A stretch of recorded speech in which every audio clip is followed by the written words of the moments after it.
आपल्या महाराष्ट्रामध्ये ना किती पण थंडी, हिवाळा सुरू झाला ना तर दिवसभर दणकून ऊन पडतं. पण इकडे आहे ना अजिबात ऊन पडत नाही. इथं राजस्थानमध्ये थंडी, हिवाळा सुरू झाला की ऊन पडेल याचं नावच घ्यायचं नाही. इथं आठवडाभर कधी-कधी सूर्याचं दर्शन होत नाही. बरं ते जाऊ द्या सकाळपासूनच धुकं-धुकं एवढं पडलेलं आहे. धुकं पण अजून पांगलं नाही, ऊन पण पडलं नाही.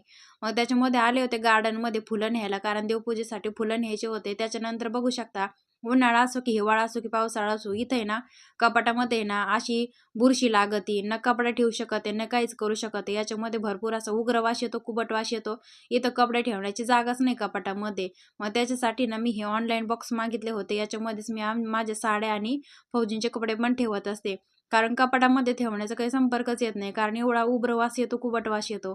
पण हे साड्यांच्या घड्या कशा घालायच्या आणि साड्यावर शिवलेले ब्लाऊज आणि परकर एकाच ठिकाणी कसे ठेवायचे घडी करून, जेणेकरून कमी जागेमध्ये जास्त बसतील आणि त्याचबरोबर आहे ना म्हणजे जास्त चापसायची गरज पडायची नाही. एकाच ठिकाणी सर्व सापडेल. तर याचा आहे ना डिटेल व्हिडिओ बनवलेला आहे. ज्यांना कोणाला पाहायचं असेल तर खाली दिलेल्या त्रिकोणामध्ये तिथे जाऊन नक्कीच बघा.